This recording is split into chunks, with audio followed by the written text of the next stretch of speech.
Today, in 2,000 schools in the United Kingdom, a majority of children do not speak English as their main language. Across the United Kingdom, 1 million people, according to the census, do not speak English. Mohammed is the most popular name among children.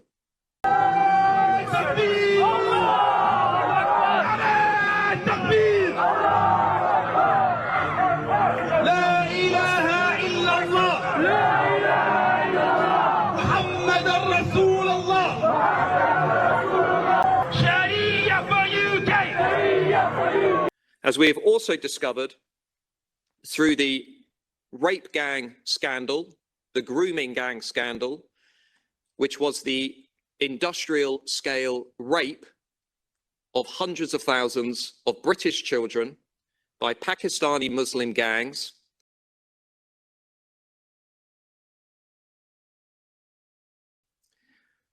All of these things give you the answer as to why British politics is in a state of flux. We have an immigration demographic crisis which nobody in Westminster is responding to. No international organisation is able to provide a reliable number of illegal immigrants who have arrived in the European Union since the beginning of the migration crisis in the middle of the last decade. However, it is estimated that there are as many as 5 million people. After the Migration Pact comes into force, each EU country will have to accept up to 30,000 people every year. And that crisis has two key pillars. The first is the illegal migration crisis. According to the Pew Research Centre, we have an estimated 1.2 million illegal migrants operating in the United Kingdom, living and working in the UK today. They are being joined by nearly 200,000 additional illegal migrants arriving on the small boats crossing the Channel from France. And when you see that the majority of the people in these boats are children, babies, and women. Since January 2018, 3/4 of small boat arrivals have been men. And I actually believe of those that were children, quite a few are actually men as well. Once they have entered the country illegally, they are then being distributed, dispersed by the Labour government. They are being put into the heart of our local communities, next to families, next to schools, next to synagogues, next to children. We don't know who they are. We don't know where they come from. We don't know what they believe. The cost of that dispersal is £5.7 million every day to the British taxpayer. I was talking about in Dundrum, Ireland, how this small village of 200 people, the center of their social life was this lovely golf and country club.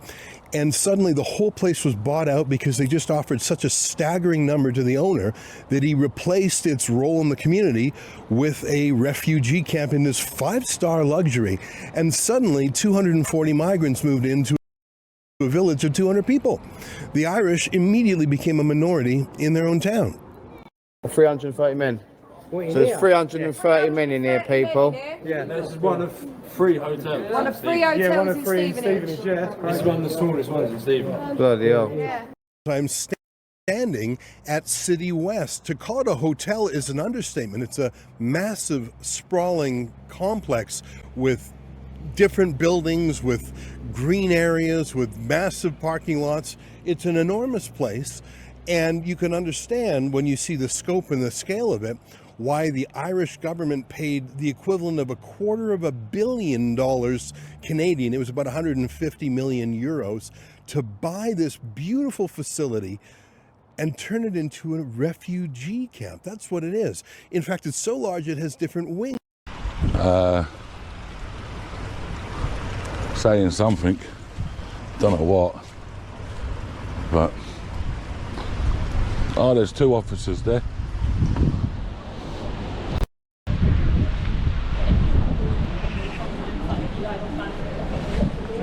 All right. Stressed out, and then they, you know, they build tension. It was just going around. You all right? Yes, you okay? Yeah. I like what you said to him there. Yeah. Yeah, it's very good. Yeah, very good. You should take notice of the police, you know. Yeah, we just basically had a call just to say that someone was here filming, and they were just a bit concerned.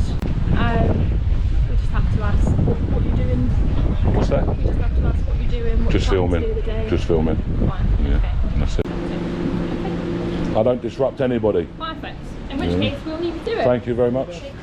See you later. Oh, we have a cash van getting delivered again. Can't be going to here, surely to God.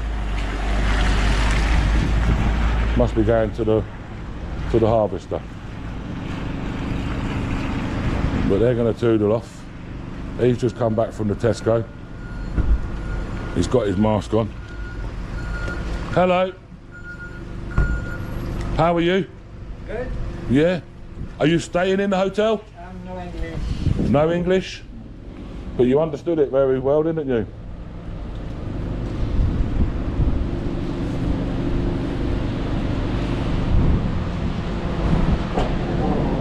Hello, sir. No comments to make? Okay. How come you? Why are you coming up for me? Because we want to find out. Why you're here? Why are you from here? If you're from Egypt, why are you in this asylum? Yeah, I'm here for hotel, yeah. But there's no war in Egypt. Huh? Are you here for asylum? But what is happening in Egypt? Is there a war in Egypt? Yeah, I don't care. You don't care. Don't care if you come over here for freebies. But why though? Why I'm you? not speaking English, man. You do speak English. Yes, guys, look at that. Witnessed it. No, it's not. They've bought it. They've just bought themselves a new sound. That's sick. I wish I had one of them, guys. That's nice. Yeah, just looking live. Look at that, guys. That's beautiful, man. What, you're going to put it in the room up there? Sick. Oi, what you need to do now, boss man, you're going to put that up there, yeah? Get the lady, get the Netflix. The Netflix. Come on, yes, the Netflix, boy. Come on. Subwoofer. Whatever it is attached to it. Beautiful.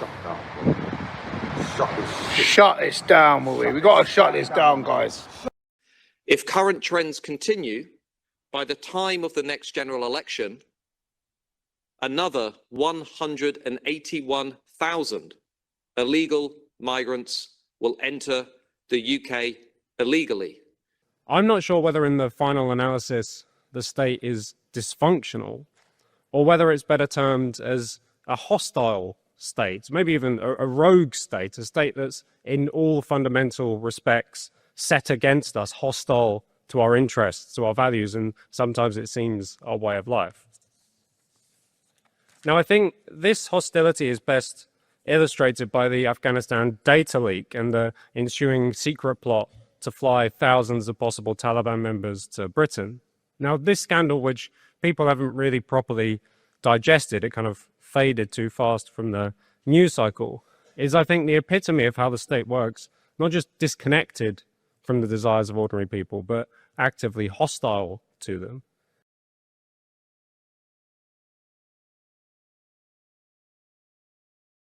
That the government concocted a plan that they knew would be deeply, wildly unpopular. This was the plan to airlift thousands of barely vetted, or in some cases unvetted, Afghani citizens to the UK. Now, they knew this decision would be unpopular. They knew it would be so unpopular that they had to keep it secret. They made reporting of it illegal. They even, it seems, deliberately misled Parliament about what they were doing. British government ministers believe their first responsibility was not to the British people, not to you and me, but to thousands of basically random individuals on the other side of the world. This attitude is, I think, the default attitude at the highest levels of British public service. It's the default attitude of the state. And it's why I say the state is essentially hostile. So the Liberal Party of Canada has just passed Bill C-3, which is handing citizenship to another 100,000 immigrants who may not have even lived here.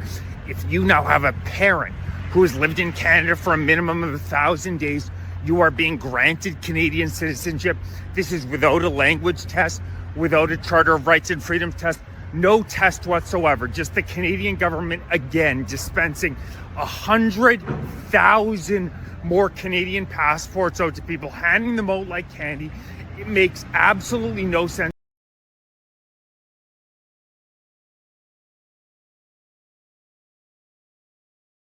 Germany. In 2023, a record number of German citizenships were issued, namely around 200,095. May 22, 2025, the number of immigrants increased in 2024 by 4%, or 582,000, bringing the total to just under 16.1 million.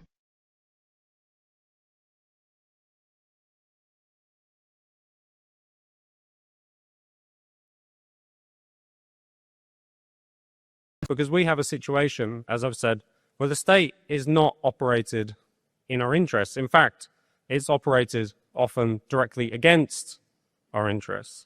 We're dealing with something very grave, something that our political parties, our political ideologies are really not prepared for. And so we need to have more difficult conversations about what I would think would be quite radical measures to return the interests of the nation to the heart of the nation state.